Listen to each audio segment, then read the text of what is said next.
جی ناظرین، ایک بار پھر ہم آپ کے ساتھ موجود ہیں فیض کی عدالت میں. آج ہمارے ساتھ ایڈوکیٹ مجاہد بھٹی صاحب ہیں اور بتا رہے ہیں ہم آپ کو کریڈٹ کارڈ کے حوالے سے. اچھا، آگے مزید سوال یہ ہے کہ کریڈٹ کارڈ کے کچھ سروس چارجز ہوتے ہیں کیا؟ موسٹلی کریڈٹ کارڈ کے 2% یا 3% تک چارجز ہوتے ہیں منتھلی بیسس پہ، لیکن وہ کیا ہوتا ہے کہ بینک اس کو اینولی بڑھا کے بہت اوپر تک لے جاتا ہے، 36% تک چلے جاتے ہیں، کیونکہ اس کے اندر دوسری چیزیں ایڈ ہو جاتی ہیں. لیکن لوگ نارملی یہی ٹریٹ کر رہے ہوتے ہیں کہ 2% چارجز ہیں، ایزی ہے. لیکن جب وہ بل وغیرہ آتے ہیں تو اس میں بہت سارے چارجز ایڈ ہوتے ہیں اور لوگ آبجیکشن نہیں کرتے، جس کی وجہ سے وہ پھر کیا ہوتا ہے کہ وہ ایک روٹین بن جاتی ہے کہ آپ پے کرتے جاتے ہیں اور بینک بھی یوز کرتے ہیں. لیکن جب کبھی پھر کورٹ میں وہ چیزیں ٹیک اپ کی جاتی ہیں تو اس وقت پھر وہ بینک کے لیے ڈیفیکلٹی ہو جاتی ہے. یہ آپ نے بتایا کہ اگر یہ سر چارجز جو ہیں یہ اگر بڑھ جائیں تو ہم پہلے وفاق کے محتسب کے پاس جا سکتے ہیں آپ کمپلین کر اور سکتے ہیں کمپلین کر سکتے ہیں.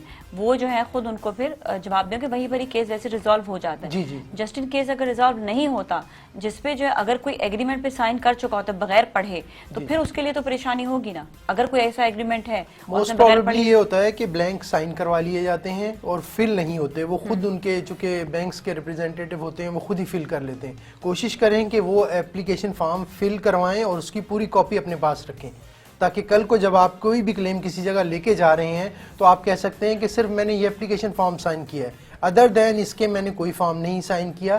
کیونکہ جو term and condition out side the application form ہے وہ اس کا پارٹ نہیں ہے. انیکسچر اے آپ کہہ کے یہ نہیں کہہ سکتے کہ جو آلریڈی انیکس ہے، کیونکہ وہ بھی سائن ہونا ضروری ہے. لیکن وہ کسٹمر کو پتہ نہیں ہوتا، نہ وہ اس کی کوئی انٹیمیشن دی جاتی ہے. سبسیکوینٹلی جب کلیم کیا جاتا ہے تو وہ انیکس کر دیا جاتا ہے. تو ان دیٹ کیس پھر آپ کے لیے پرابلم کریٹ ہوتی ہے، جی یہ تو ہم نے کروایا تھا. لیکن چونکہ اگر آپ کے پاس آلریڈی اویلیبل ہوگی وہ ڈیٹیلز تو آپ محتسب صاحب کو یا کورٹ میں کسی بھی جگہ دے سکتے ہیں. اور ہر بینک کے اندر اس کی ڈیٹیل لکھی ہوتی ہے کہ کسی قسم کی اگر آپ کی کوئی کمپلین ہے تو یہ وفاقی محتسب کا ایڈریس ہے، وہاں سے آپ اس کی سنیپ لے کے وہاں آرام سے کمپلین کر سکتے ہیں. اور وہ آپ کو فارم بھی ایون وفاقی محتسب کے آفس سے ہی مل جائے گا آپ کو. اچھا، وہی آپ کو وہ بھی مل وہ جائے گا، آپ کو سیپریٹ بنانے کی ضرورت نہیں تو ہوتی. بیسکلی یہ ہے کہ کہیں پر بھی، لیکن یہ کہ لوگ وہی والی بات ہے کہ اس پہ جو ہے بہت زیادہ ایکٹیو نہیں ہوتے ہیں. یہ بھی بتائے گا وفاقی محتسب کے آفس دفاتر کہاں پر ہوتے ہیں، کہاں پر جا سکتے ہیں؟ وفاقی محتسب کا آفس کا پورا ایڈریس جو آپ کو بینک کے اندر ایک اس کا بورڈ لگا ہوا ہوتا ہے، اس کے اندر پورا ان کا ڈیٹیل ایڈریس دیا ہوا ہوتا ہے.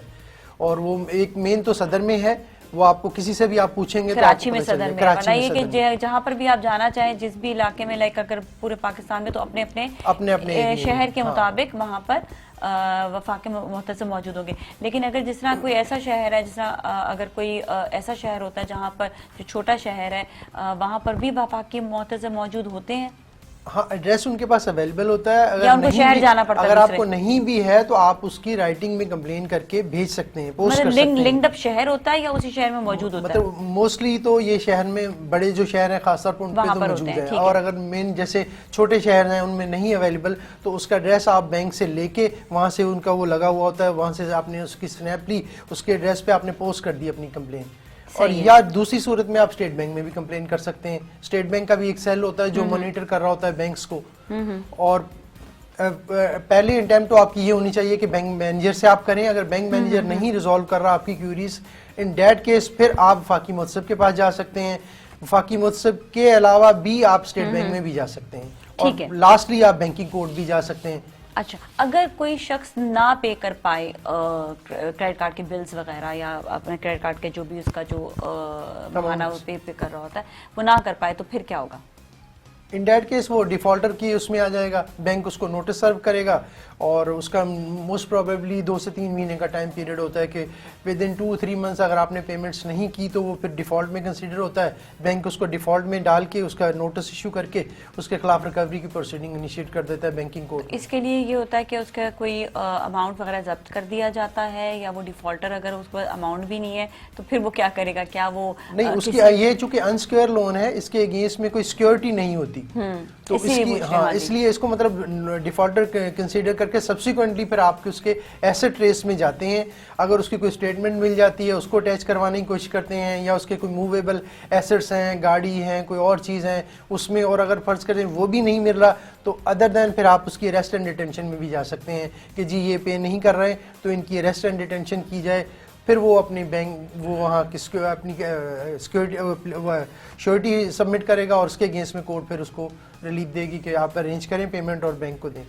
اچھا اس میں کوئی لمٹ ہوتی ہے کریڈٹ کارڈ کے پیسوں کے لیے؟ کوئی لمٹ دیتا ہے بینک کے اتنے پیسوں تک آپ جو ہے کریڈٹ کارڈ یوز کر سکتے ہیں؟ ہاں مطلب ہر بینک میں کریڈٹ کارڈ کی آپ کی لمٹ کی فیسلٹی دی جاتی ہے. جیسے نارملی 1 لاکھ سے 50,000 تک کی ہوتی ہے, وہ آپ کو ایک فیسلٹی دی ہوئی ہے, آپ اس کے اندر اس کے اندر یوز کر سکتے ہیں. اور ان ڈیٹ کیس اگر آپ کی کریڈٹ ہسٹری اچھی ہو جاتی ہے اور آپ ٹائم ٹو ٹائم پراپرلی پے کر رہے ہیں منتھلی بیسس پہ, تو پھر آپ کی ہسٹری بڑھ بھی جاتی ہے, آپ کو اس سے ابو بھی وہ دے دیتے ہیں فیسلٹی کہ آپ یوز کر لیں. لیکن اگر ود ان ٹائم پے کریں گے تو پھر ریمیننگ چارجز وہ آپ کے اوپر نہیں لگائیں گے, جیسے ہڈن چارجز یا دوسرے چارجز. ٹھیک ہے, 2 سوال اور رہ گئے. ایک, کریڈٹ کارڈ گم ہونے کی صورت میں کیا کرنا چاہیے, اور ایک پن کوڈ اگر جو ہے آپ کا لیک ہو جائے تو اس کے حوالے سے کیا کرنا چاہیے؟ ان دونوں صورتوں میں امیجیٹلی آپ کو اپنے کریڈٹ کارڈ کو بلاک کروانا ہے, بینک کو انٹیمیشن دینی ہے. اگر آپ کے پاس وہ اپنے کریڈٹ کارڈ کا نمبر بھی فرض کریں نہیں ہے تو آپ اپنے NIC وغیرہ دے کے امیجیٹلی اس کی وہ ٹریس کروائیں اور اس کو بلاک کروا دیں. بلاک کروا لیں گے تو سیکیورڈ ہو جائے گا. ہاں, اور اس میں چونکہ انشورنس وغیرہ کے چارجز بھی ہوتے ہیں, تو اگر آپ نے وہ بھی پے کیے ہوں تو ان دیٹ کیس پھر آپ کو وہ پیمنٹ نہیں دینی پڑے. جی بہت بہت شکریہ, تھینک یو سو مچ آپ کا. اس کے ساتھ ہی ناظرین آج کے لیے اتنا ہی. یقیناً آج کا بھی شو آپ کے لیے بہت زیادہ فائدہ مند اور مفید ہوگا کہ آپ کو کریڈٹ کارڈ کے حوالے سے بہت ساری آگاہی تھی, باتیں بھی بتائی ہیں, لیکن آپ نے ہمارے اس شو کو ضرور شیئر کرنا ہے تاکہ باقی جو لوگ اس وقت ہیں جو دیکھ رہے ہیں, جو جاننا چاہتے ہیں ہمارے ٹاپک کے حوالے سے, وہ ضرور دیکھیں اور آگاہی حاصل کریں آج کے ٹاپک کے حوالے سے. اس کے ساتھ ہی آپ کے کمنٹس کا بھی ہمیں انتظار رہتا ہے. آپ دیے گئے نیچے کالم میں آپ نے ہمیں جو ہے کمنٹس آپ نے ضرور دینے ہیں. کمنٹس دیجیے گا تاکہ ہمیں پتہ چل سکے کہ آپ کون سا نیا ٹاپک جاننا چاہتے ہیں, کس کے بارے سے بات کرنا چاہتے ہیں. کوئی اگر سوال رہ گیا ہو تو آپ سوال بھی ضرور آپ لکھیے گا, ہم اس کا جواب آپ کو ضرور دیں گے اپنے شو کے ذریعے. اس کے ساتھ ہی آج کے لیے اتنا ہی.